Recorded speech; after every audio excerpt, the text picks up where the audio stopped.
Show feedback? Sure. At Bickle had to say that last week's show was one of the funniest CAGcasts ever. He was laughing constantly at work.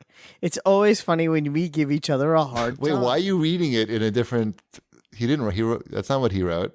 And it's not at Bickle. You added an at. Oh, I'm so used to that.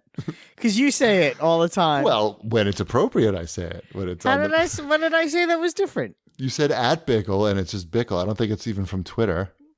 Right? It's from the website. And then you changed the wording of his comments from a different perspective. I made sure that I acknowledged that he was talking about last week's episode. I'm not busting your... I mean, I am busting your balls. Yes, but you are busting my balls. I'm not like mad or anything. I just thought that was interesting.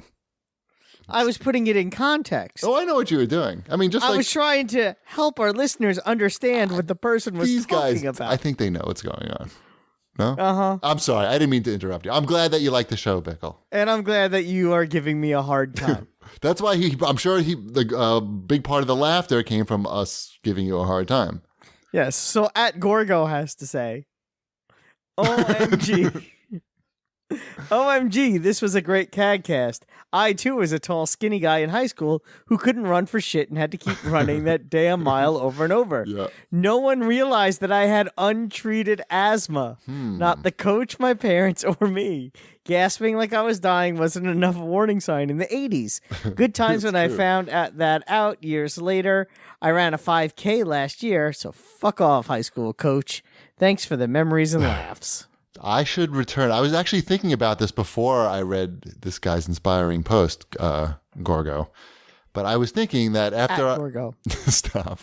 After like a few more months of training at Orange Theory, I could return to my high school track and conquer the mile. I think that would be a big accomplishment in my life. Just the exclamation point. You know what I'm saying, Wombat? Yep. See, and I asked my friend, I had lunch with my friend the other day, and I asked him, I was like, hey, when you were in high school, didn't you have to run the mile and just have to keep doing it over and over again? And he said that he didn't.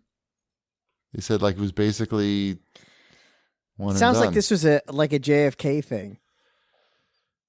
I think maybe there was different programs that different high schools were a part of, like different fitness programs. I guess so. And they had different goals, and I was in the fucking pain in the ass. Different standards of... God, it was torture. It was torture.